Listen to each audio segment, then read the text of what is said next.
Bienvenidos a Iván Desvals. Hoy estamos con Alejandro Cao de Benós, representante cultural de Corea del Norte. Bienvenido, Alejandro. Muchas gracias, un placer. Oiga, Alejandro, lo primero de todo, ¿qué es lo que le llevó a una persona con un pasado aristocrático como usted a ser el representante cultural de Corea del Norte? Comienza desde niño, básicamente a los 13 años, ya soy consciente de que el 80% de la población mundial está pasando necesidad, es un mundo injusto, donde mucha gente muere por falta de lo básico. Eso me lleva a estudiar política, a identificarme con las ideas marxistas-leninistas en su momento y a raíz de ahí a estudiar otros modelos de sociedad que se habían implementado. Estamos hablando de la época de los 80-90, donde todavía existían países, aunque se estaba desmoronando también, la conocida como URSS, la Unión de Repúblicas Socialistas Soviéticas, pero había un país totalmente desconocido que mantenía su sistema vigente, este era Corea del Norte.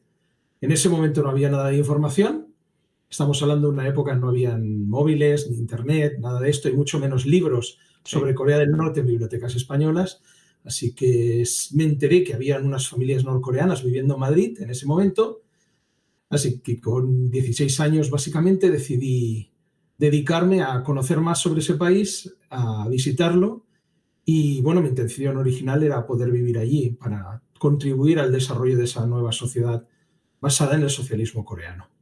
¿Y cómo logró ganarse la confianza de un país que actualmente está tan hermético? Bueno, con mucho tiempo. Corea es hermética no porque lo hayan decidido, sino por el sufrimiento del país durante tantísimos años de invasiones, ocupación y guerras por parte de las superpotencias, tanto de las superpotencias vecinas como especialmente por los Estados Unidos, más en el siglo XX y tras la Segunda Guerra Mundial.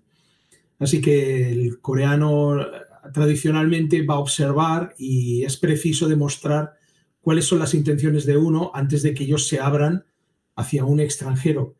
Pero yo con 16 años formo la Asociación de Amistad con Corea en España y empezamos a realizar actividades conjuntas, conferencias, exposiciones de arte coreano, exposiciones de música coreana también.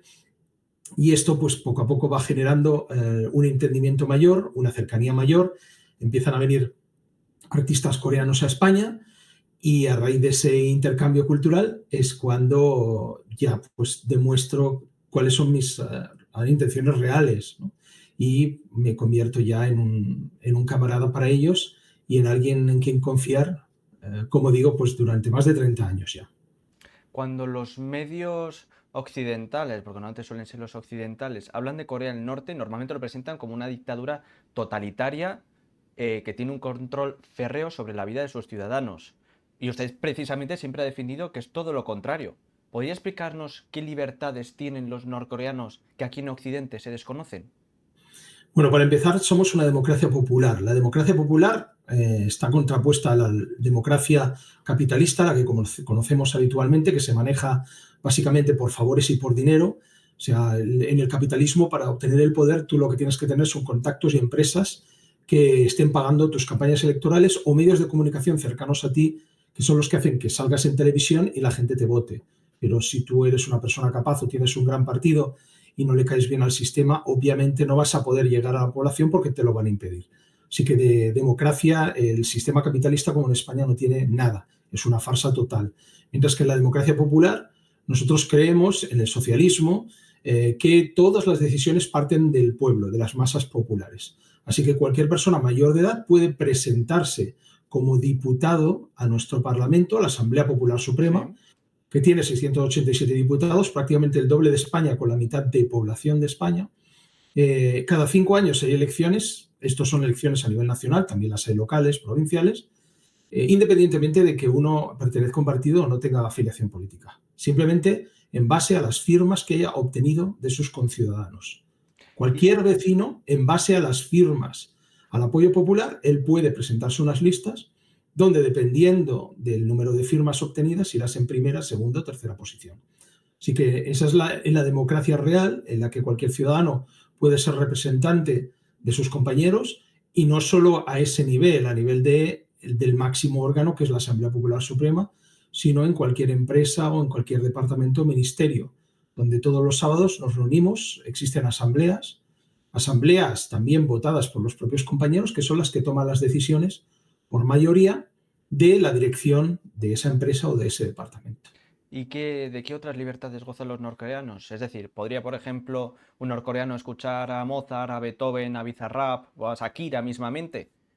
¿Podría salir del país? Bueno, ¿Tienen otras libertades? a ver, ese es un concepto muy complicado y podríamos pasarnos horas hablando qué es realmente la libertad y dónde está la libertad individual y la libertad colectiva, ¿no?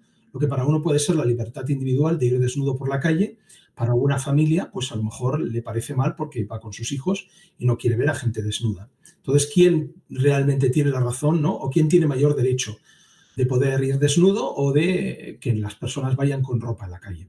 Entonces, ese concepto, si entramos en la parte filosófica, que es realmente la libertad, pues eso, cada uno puede tener una interpretación. En este caso, cuando hablamos de cultura, también hablamos de propaganda. Hablamos de extender una idea que se extiende, la música se ha usado y sirve como propaganda, o para extender un determinado modelo de vida.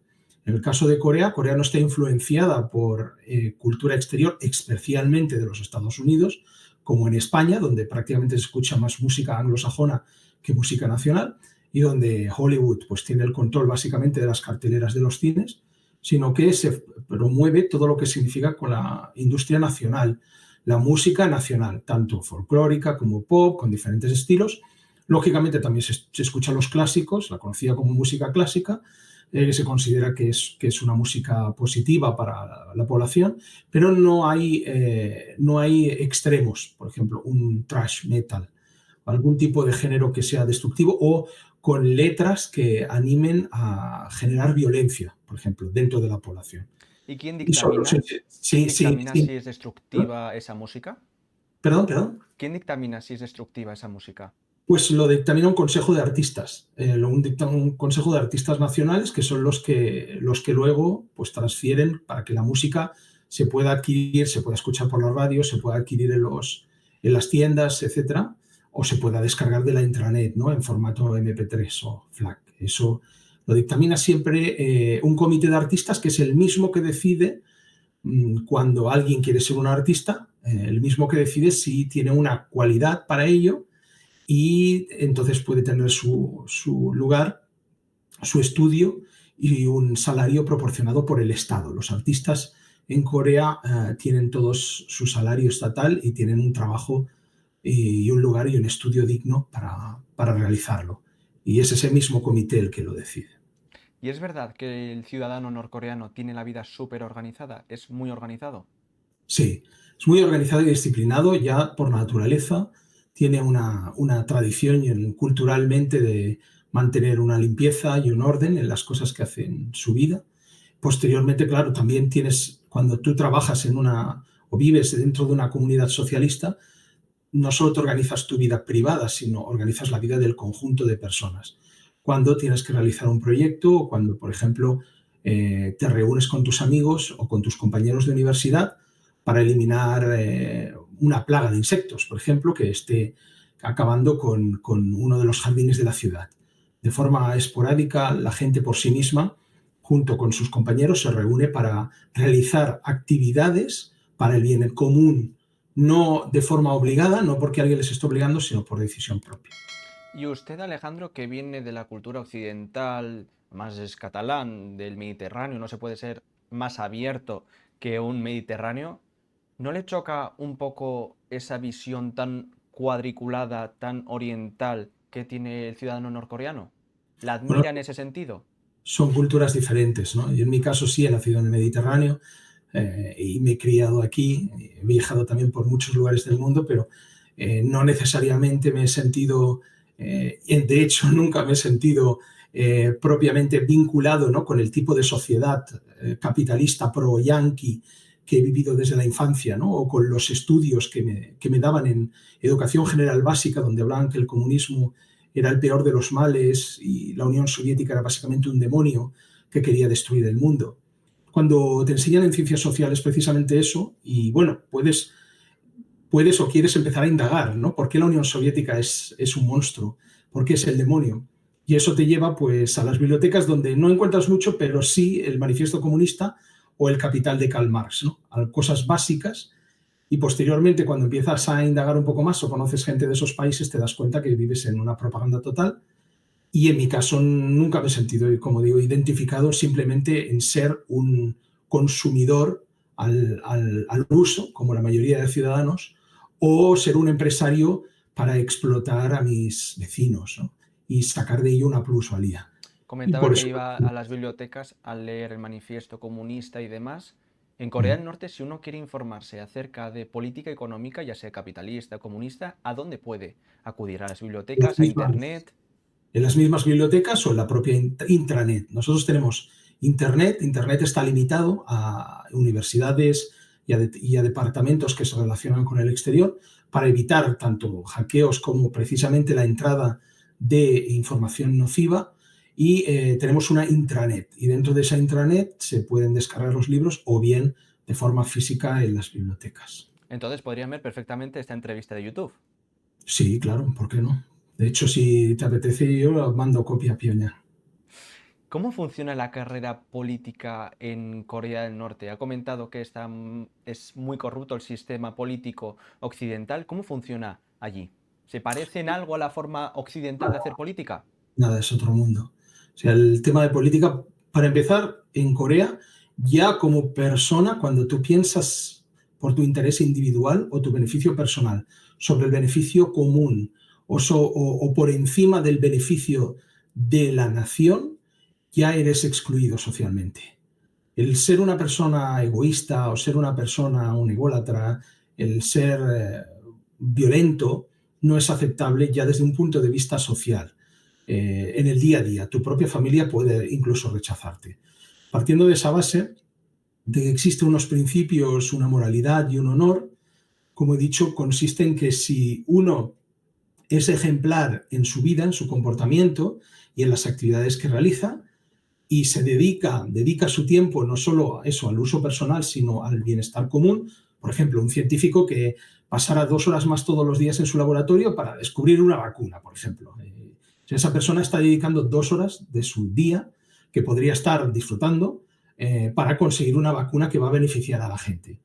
En ese caso, son sus propios compañeros los que le arropan y le animan a que obtenga una posición de responsabilidad y de representación política. Eh, Y aquellas personas, Alejandro, que comentaba que eran egoístas, que eran excluidas socialmente, ¿qué pasa con ellas? ¿Es verdad eso que comentan los disidentes, que hay campos de concentración en Corea del Norte? No, tenemos campo de trabajo para los criminales. No son campos de concentración, son campos de trabajo. Básicamente es una prisión para las personas convictas donde tienen que trabajar. No solo están en una celda y comen y duermen o estudian una carrera. Al igual que en Japón, como en muchos otros países, la mayoría de condenados tienen que realizar trabajos y eso se llama trabajo forzado, ¿no? Estamos hablando de cosas diferentes. Cuando una persona actúa de forma egoísta, eso no es un crimen.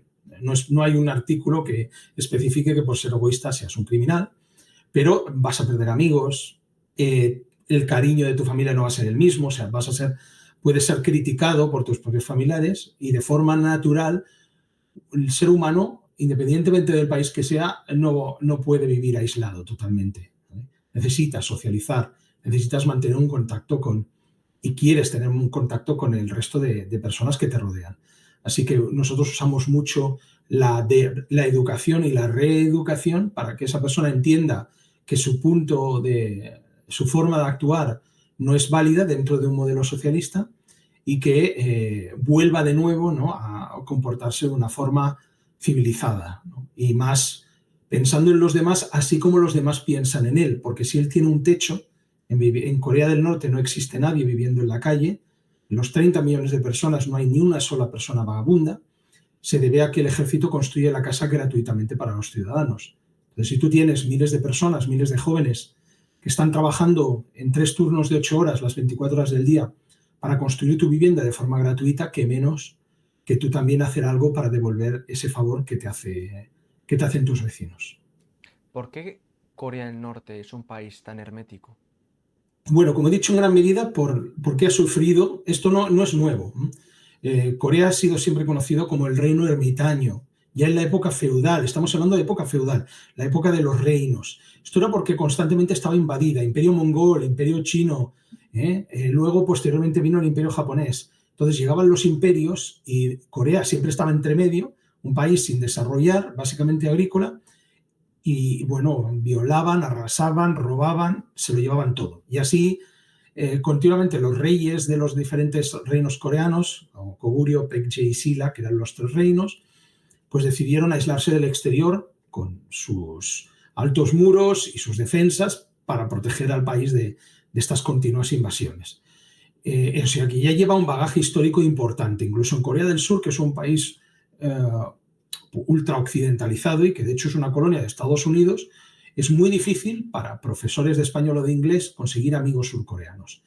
Entrar en la vida diaria de un surcoreano. Y esto también tiene que ver no solo con esa influencia histórica, sino también con los principios budistas y confucionistas que están muy arraigados tanto en Corea del Norte como en Corea del Sur. Y respecto a la importancia de mantener la vida privada como privada. Y la vida pública es otro tipo de vida. O sea, lo que se hace en la vida privada, la gente no se inmiscuye en la vida privada de los demás. Es muy diferente a la cultura del cotilleo, por ejemplo, que existe en España y en muchos otros países. Ahí no tenemos prensa rosa, por ejemplo, en Corea del Norte. Y así como hay norcoreanos que huyen del país y pasan a Corea del Sur, hay coreanos del sur que se pasan al norte. ¿Por Así qué es. también me gustaría preguntarle por qué hay desertores, entre comillas, del país del norte?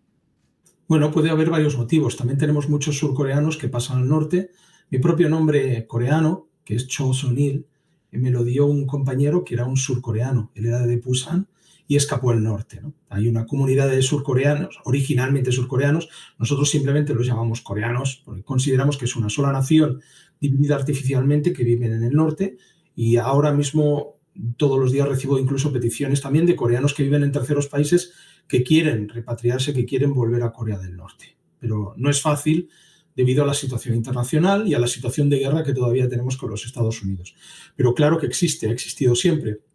Empezó sobre todo en la guerra de Corea, cuando Estados Unidos atacó Corea del Norte en 1950. Durante 3 años lanzó más bombas casi que en toda la Segunda Guerra Mundial entera en el territorio norcoreano, arrasando todos los edificios que había y amenazando que lanzaría la bomba nuclear. MacArthur dijo que así como se destruiría Hiroshima y Nagasaki, se usaría la bomba nuclear sobre Corea del Norte.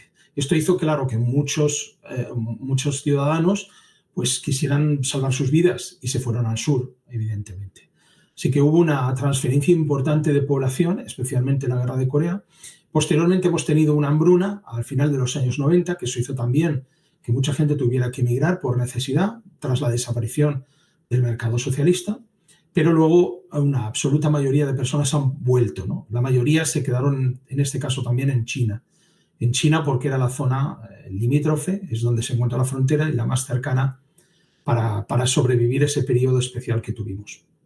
Pero igualmente, como digo, hay surcoreanos que pasan al norte. No es fácil debido a que la frontera pues, está militarizada, hay muchas zonas minadas y está el ejército de los Estados Unidos, así que no es fácil pasar la frontera y se suele hacer a través de terceros países. Pero existe ese movimiento entre ambas Coreas.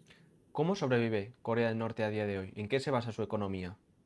Su economía se basa sobre todo en la independencia, en la soberanía productiva.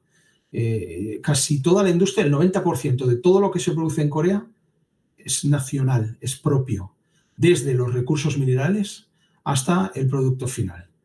Y lo que busca el país es conseguir la autosuficiencia, no va a poder ser nunca un 100%, pero acercarse al máximo. Depender mínimamente de la importación extranjera, porque eso implica tener que obtener divisa como euros y dólares del que el país no dispone, no es miembro del Fondo Monetario Internacional ni del Banco Mundial, es un país económicamente totalmente independiente del resto del mundo. ¿Una autarquía? Una autarquía, exacto. Y sobrevive precisamente gracias a esa autarquía porque si no, siendo el país más sancionado del mundo, no se puede hacer ni una sola transferencia, no se puede básicamente importar y exportar nada del exterior si cumplimos a rajatabla las sanciones de Estados Unidos, Unión Europea y países satélites. Pero Corea, lógicamente, evade esas sanciones a través también de terceros países, pero se supone también que cualquier importación cuesta mucho más su valor, porque tienen que pasar muchas más aduanas y tienen que pagarse también las mordidas requeridas, por ejemplo, por los funcionarios chinos. Claro. Ha hablado de todo lo que ha hecho, de todas las sanciones económicas que tiene actualmente Corea del Norte. Intuyo que usted estará completamente en contra y que son poco proporcionadas, pero ¿es entendible desde su punto de vista que existan estas sanciones si Pyongyang sigue armándose nuclearmente? ¿O lo hace como una medida de defensa? No, porque Pyongyang, desde que empieza su desarrollo nuclear a final de los 90, especialmente en 1994 ya, y después de que William Jefferson Clinton anunciara que atacaría nuclearmente Corea del Norte, cuando eso sucede y Corea, para su defensa, desarrolla su programa nuclear, lo ha dicho siempre y lo sigue diciendo, que se trata únicamente para prevenir, de hecho, una invasión y una destrucción de la nación, nunca con fines ofensivos. Y estamos hablando que han pasado ya más de 31 años de esto. Corea no desarrolla su armamento balístico y nuclear para atacar a otros. Los que usan ese armamento son los Estados Unidos, que lo están demostrando cada año con diferentes invasiones y ocupaciones y extracción de recursos de otras naciones soberanas. Pero Corea siempre ha dicho que consistía y consiste en un medio de disuasión. Si tenemos armamento nuclear, los Estados Unidos no se atreverán a invadir Corea como si lo hicieron con Afganistán, Libia, etcétera, etcétera, con tantos países, o Irak, ¿no? El famoso caso de Irak, de unas supuestas armas de destrucción masiva que jamás existieron. Pero el país quedó anclado en la prehistoria, lo mismo que Libia, con la excusa de Gaddafi, que supuestamente pues ya se había integrado dentro del eje occidental. Así que todo esto, la historia se repite, siempre es igual. Estados Unidos actúa como un criminal que es, un criminal imperial que ordena y manda y extrae los recursos de aquellas pequeñas naciones que no se pueden oponer a él, ¿no? En el caso como existían, pero ya no existe la URSS, ya no existe un contrapeso, pues Corea tuvo que desarrollar ese armamento nuclear, que por otra parte es totalmente lícito, como lo tiene China, como lo tiene Israel o Pakistán. ¿Por qué Corea no puede tener su propio desarrollo nuclear?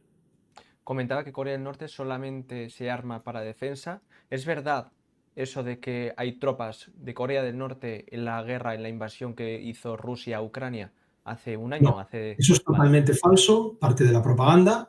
Y además, si uno analiza las noticias, se dará cuenta enseguida. O sea, una persona con un mínimo de racionalidad y un mínimo de observación puede contemplar la propaganda, tanto que viene de Washington como del propio Kiev, que se contradice constantemente, y si se compara con la de Corea del Sur, todavía es peor, porque las tres inteligencias y los tres estados propagandistas no se ponen de acuerdo.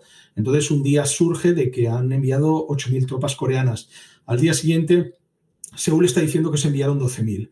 Al día siguiente, las tropas norcoreanas no aparecen por ninguna parte, no tienen no pueden demostrar que existen tropas norcoreanas porque están viendo porno. Estos son noticias oficiales. O sea, los norcoreanos no luchan porque se pasan el día viendo porno, porque en Corea del Norte no tenemos pornografía y supuestamente pues los soldados en vez de luchar se pasan el día viendo pornografía ucraniana. Luego llega otra persona que dice que han sido todos destruidos, que han muerto todos. Y como han muerto todos, no pueden capturar a ninguno de los 12.000 norcoreanos. Después que los han retirado y después hasta los propios servicios de inteligencia ucranianos contradicen a sus fuerzas especiales, donde unos dicen que no hay norcoreanos en el frente y los otros dicen que sí, que quedan 5.000. Pero bueno, la última noticia más graciosa es que hace apenas 3 o 4 días Zelensky dijo que no hay pruebas de que existan soldados norcoreanos porque los hemos destruido a todos. Estas son palabras oficiales de Zelensky. Así Entiendo que, que las relaciones entre Corea del Norte y Rusia son muy buenas, pero ¿cuál es la postura actual de Pyongyang con respecto a la invasión? Porque esto se asemeja mucho a lo que hizo Estados Unidos desde el punto de vista norcoreano en Corea, de invadir un territorio ajeno y conquistar ciertos territorios y dividirlo. En este caso es evidente la división que hay entre la región de Donetsk, Lugansk y demás y Ucrania. ¿No cree que se asemeja en parte a esta invasión estadounidense? No, es muy diferente, porque el conflicto de Ucrania viene desde el tiempo del Euromaidán. O sea, no es algo nuevo. Uno tiene que informarse un poco antes de poder opinar, y más si no es de esos países. Hay que entender lo que fue la URSS, qué es lo que pasó tras la destrucción de la URSS con Ucrania, que vivía de forma pacífica y totalmente hermanada con Rusia en todos los sentidos, siendo parte de la Unión Soviética. ¿Y qué pasa con el Euromaidán? ¿Quién financia el Euromaidán? Porque quiero recordarle que Soros públicamente dijo que lo había financiado él. O sea, Estados Unidos financia un golpe de Estado en Ucrania. A partir de ahí empiezan graves problemas, además de la corrupción, etcétera, que está más que probada en los respectivos presidentes ucranianos. Pero la población que queda rusa en la zona del este, pues es aniquilada, es torturada. O sea, las masacres que han existido por parte de ciertos ucranianos contra los rusófilos o los rusoparlantes, o como queramos llamarles, con gran parte de su propia población, el exterminio, pues obviamente eso ha durado muchos años, los ataques sobre el Donbass, y Rusia tenía que hacer algo al respecto, especialmente cuando Ucrania anuncia que va a poner a los misiles de la OTAN en su frontera. Así que era básicamente mi opinión personal es que Putin pasó de ser un socio leal y fiel a los Estados Unidos hasta que ve que Estados Unidos se va a quedar con su propio territorio, con la propia Federación Rusa. Y en cuanto se ve en esa tesitura, en esa situación, pues decide dar un vuelco a su política exterior. Entre otras cosas, pasa de sancionar a Corea del Norte y ser uno de los países que subvencionaba el Departamento de Sanciones de la CIA dentro de Naciones Unidas, a votar en contra, desmantelar ese departamento y en ese giro de 180 grados, pues decidió reunirse con nuestro mariscal Kim Jong-un. Pero quiero recordar a todos los que nos están oyendo que hace apenas un año Rusia estaba siempre alineada con la política estadounidense contra Corea del Norte. Me he dado cuenta de que cada vez que habla de Corea del Norte o Corea del Sur siempre se refiere a Corea. ¿Es posible la reunificación coreana? Y si fuera posible, ¿qué habría que cambiar para que ello sucediera? Sí, si pregunta a coreanos del norte, coreanos del sur y coreanos viviendo en otros países, incluido en España, que no hay muchos, pero habrá unos 2.000 coreanos que tienen sus centros de taekwondo, sus restaurantes coreanos. Si tiene una cercanía con ellos, verá que la absoluta mayoría creen que Corea es una sola nación y que somos hermanos. Corea está dividida artificialmente por los Estados Unidos, en este caso, que se quedaron desde el final de la Segunda Guerra Mundial y que utilizan Corea del Sur como base de operaciones en Asia-Pacífico. Para que se produzca la reunificación coreana, lo que tienen que hacer es primero los países extranjeros no interferir.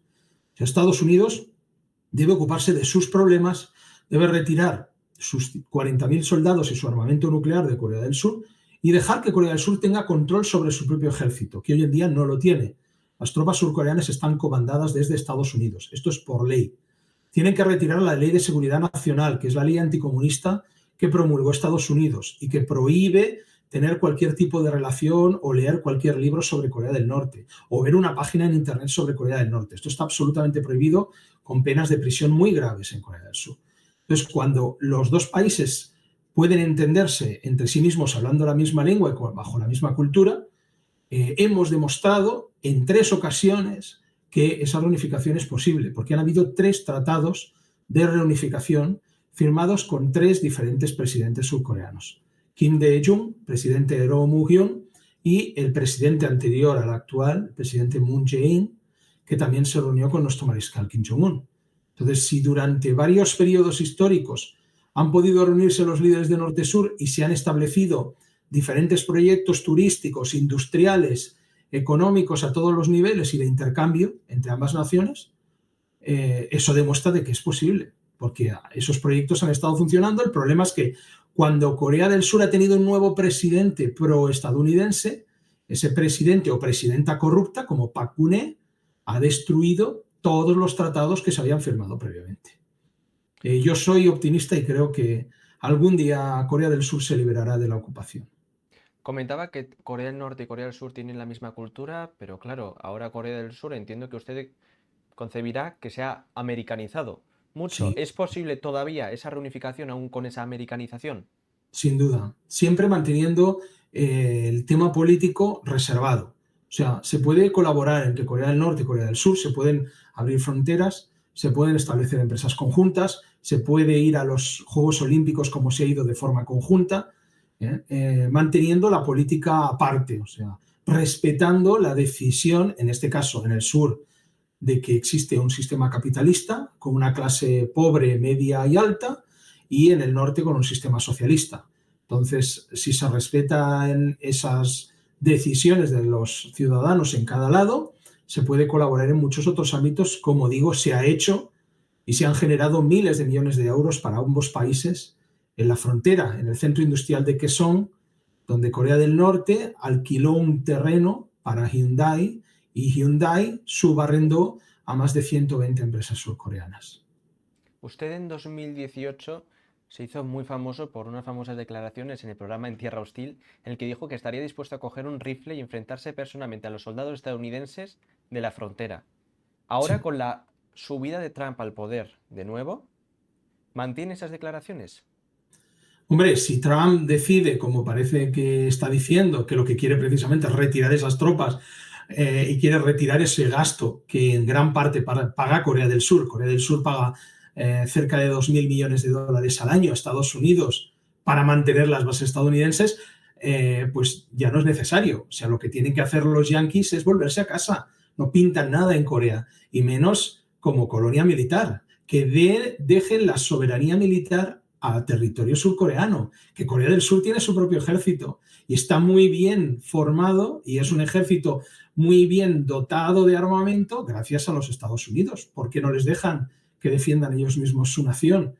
Entonces, todo esto son excusas para mantener su bastión en Asia-Pacífico y controlar a los dos gigantes que son Rusia y China. Pero si Trump parece que va por ese camino, y es lo que ha dicho, de dejar de ocupar, invadir y crear guerras en el mundo, obviamente ya no es necesario. Lo que tienen que hacer es que volver a casa, que ahí no pintan nada en Corea. ¿Qué puede aportar Corea del Norte al mundo?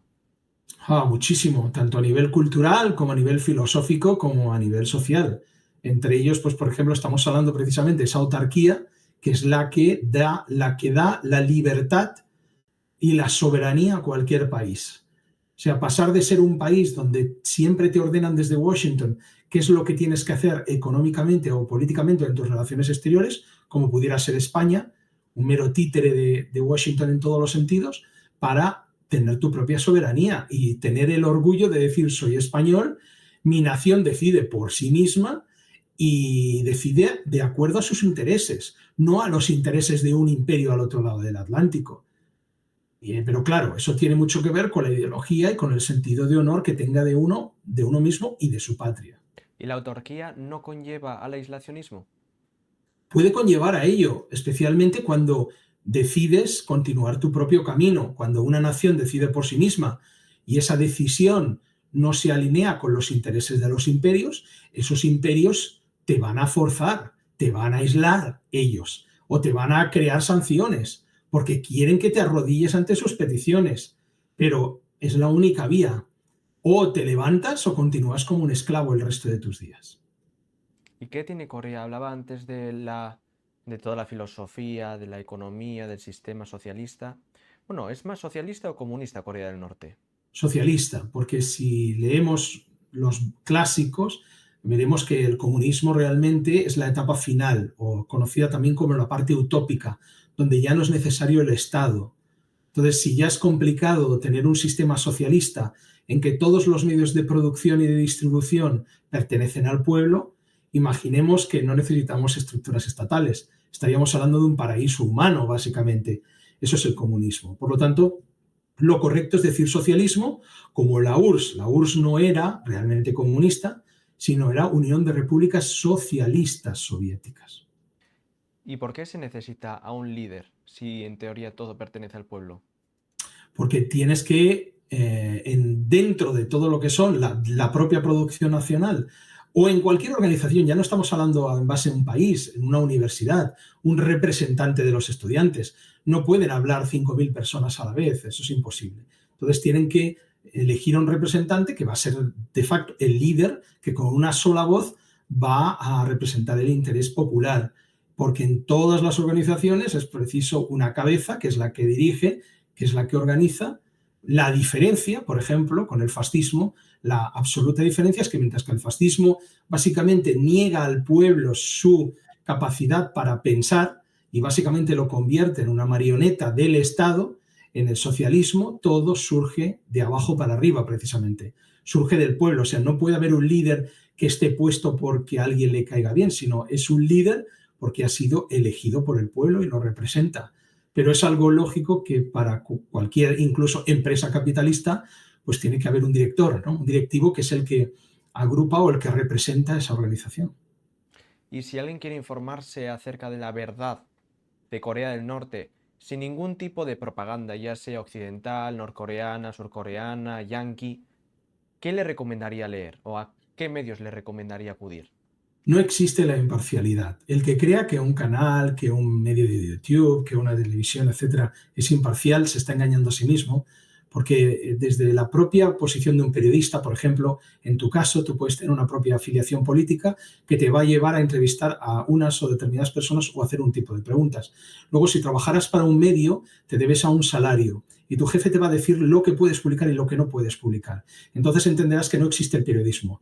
Existe la censura y existe determinados posicionamientos políticos. Yo que estoy siempre entre medios de comunicación españoles en el mundo, te lo puedo asegurar que te lo vas a encontrar. Entonces entenderás lo que te estoy diciendo. ¿Y esto también existe en Corea del Norte? Por supuesto, nosotros jamás negamos que nuestros medios de comunicación están orientados también a educar a las masas en la ideología en la que nosotros creemos. La diferencia es que en el capitalismo dicen que son libres y se creen que la gente tiene libertad para escoger. Al igual que vas a un centro comercial y no tienes ni para pagar tu alquiler y te crees que puedes comprar todo lo del centro comercial, no, eso es un mero escaparate. Eso es el capitalismo, es una farsa. No existe libertad, no existe democracia, no existe nada de eso, no existe imparcialidad.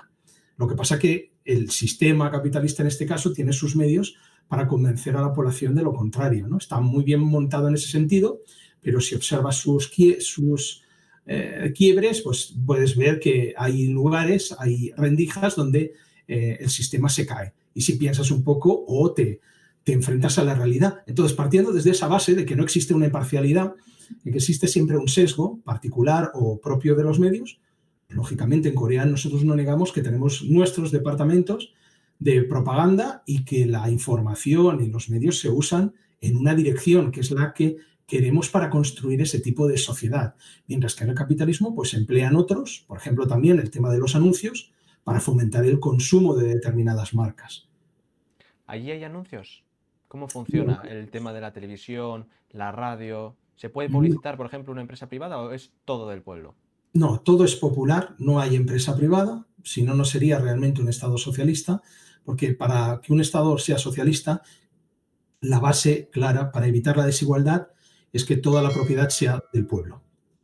Y una vez hecho esto, como no está orientado al consumo, no es una sociedad o una economía de consumo basada en el movimiento del capital y en fomentar, pues eso, ¿no? Y en la competencia entre empresas privadas, lo que existen pues son karaokes y existen documentales, etcétera, que fomentan los valores que nosotros queremos en la sociedad, como es el de trabajar juntos, defender la nación, ayudar a los campesinos para recoger el arroz, este tipo de mensajes orientados al trabajo común, no al consumo de una determinada marca.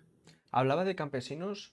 ¿Cómo se organizan las clases sociales que llamamos en Occidente, allí en Corea del Norte? ¿Quién dictamina si alguien es, por ejemplo, un campesino, si alguien es un funcionario del gobierno, si alguien es un militar? ¿Cómo funciona ese modelo? Bueno, lo determina tu aptitud, por una parte, indispensable, porque si tú no eres apto para ser un doctor, pues por mucho que quieras, chico, no tienes esa capacidad, vas a destrozar a los pacientes, ¿de acuerdo? La ventaja es que en Corea del Norte todo es público y gratuito, incluidas las universidades. Un estudiante puede estudiar tantas carreras como desee de forma totalmente gratuita. Así que depende de la aptitud, en este caso, del estudiante, de su capacidad para estudiar dichas carreras. El gobierno le sirve en bandeja de plata todas esas posibilidades. Igualmente, si uno no quiere estudiar, puede dirigirse hacia una formación profesional, que es lo que llamamos politécnica, también gratuita. Bien puede integrarse en el ejército. El ejército no es obligatorio, es voluntario, pero muchos jóvenes sienten la necesidad de defender a su nación, son muy patriotas y a lo mejor quieren servir durante 3 meses o 6 meses. Es raro encontrar a norcoreanos que no hayan estado en el ejército, pero yo tengo amigos que no han hecho el servicio militar. Y luego está los trabajos comunes, o sea, cualquier tipo de trabajo, ¿no? Que puedes adquirirlo de dos formas. O bien te presentas en unas oficinas de empleo donde están disponibles los trabajos a los que te puedes presentar, lógicamente con la calificación que requieren, o bien puede ser un amigo que esté trabajando en una empresa estatal, que haya habido una baja y te diga que si quieres entrar allí. O sea, que puede venir por recomendación, digamos, o por la oficina de empleo para acceder a un puesto laboral. No existe el desempleo en Corea del Norte, como he dicho, ni al igual que la mendicidad en la calle. Y así como hay igualdad social, ¿hay igualdad, por ejemplo, entre hombres y mujeres? ¿Pueden las mujeres optar a los mismos trabajos que los hombres? Sí, de forma totalmente absoluta, si no, tampoco sería un sistema socialista. No hay diferencia salarial entre hombre y mujer y la mujer tiene acceso a todas las posiciones también de poder o de responsabilidad, como pudiera ser, por ejemplo, en el ejército. El máximo cargo es el de mariscal y tenemos mujeres que son mariscales del Ejército Popular de Corea o representantes dentro de la Asamblea Suprema o ministras. La ministra de Asuntos Exteriores sigue siendo una mujer, en este caso también, en la República, así que no hay diferencia ni salarial ni de acceso a posiciones de relevancia. Lo que tampoco hay es una obligación de paridad en ningún departamento, lo cual consideramos que es bastante estúpido, porque en un momento dado de 20 ministros, pues 19 podrían ser mujeres, como lo pueden ser hombres, independientemente del sexo. Consideramos que debe ser la persona que tiene Según las capacidades de la persona. exacto, independientemente del sexo. Y por último, Alejandro, desde su punto de vista más occidental, más mediterráneo, ¿usted considera que está justificado en cierta medida la visión que tenemos aquí en Occidente de Corea del Norte? No, porque el 99% de la información es falsa. O sea, si uno no recibe prácticamente información y la poca información que recibe es inventada o viene de un panfleto publicitario en Hong Kong, pues ¿qué referencias tiene un español sobre Corea? Tonterías o barbaridades, que es lo que suele publicar los medios. Pero los medios en España no tienen ni un mínimo de decencia ni de profesionalidad, y digo los medios generalistas, no todos, pero la mayoría, que ni se interesan por buscar la fuente de la información. En el momento en que sale, por ejemplo, un diario satírico en Hong Kong que se inventa literalmente, porque es como el jueves, digamos que el jueves en Hong Kong saca que ha habido un coronel que ha sido devorado por 150 perros. Al día siguiente, todo eso sale en la prensa española, pero sale como una noticia veraz. Lo mismo cuando Ucrania pues saca información de que los soldados norcoreanos no van a la guerra porque están viendo porno todos los días. Eso sale como una noticia en todos los medios como si fuera algo veraz. Ni se molesta prácticamente nadie en por lo menos no solo buscar la fuente de información, si puede ser fidedigna o no, pero también consultar a la otra parte, interesarse por lo que diga Corea del Norte al respecto. En ese sentido, puedo decir que la prensa española es de lo peorcito que hay a nivel mundial y me relaciono con muchísimos países. Bueno, pues muchísimas gracias, don Alejandro, por explicarnos qué hay detrás de Corea del Norte, por habernos desmentido algunos mitos y también habernos dado su opinión acerca de lo que hay realmente en Corea del Norte. Así que muchísimas gracias. Muchas gracias a ti por la invitación y espero que haya sido útil la Y entrevista. dicho esto, pues también muchísimas gracias a vosotros, seguidores. Deciros lo típico, que le deis me gusta, que lo compartáis, que os suscribáis al canal y que si tenéis alguna duda o simplemente alguna discrepancia, que lo comentéis en los comentarios. Muchísimas gracias y hasta luego.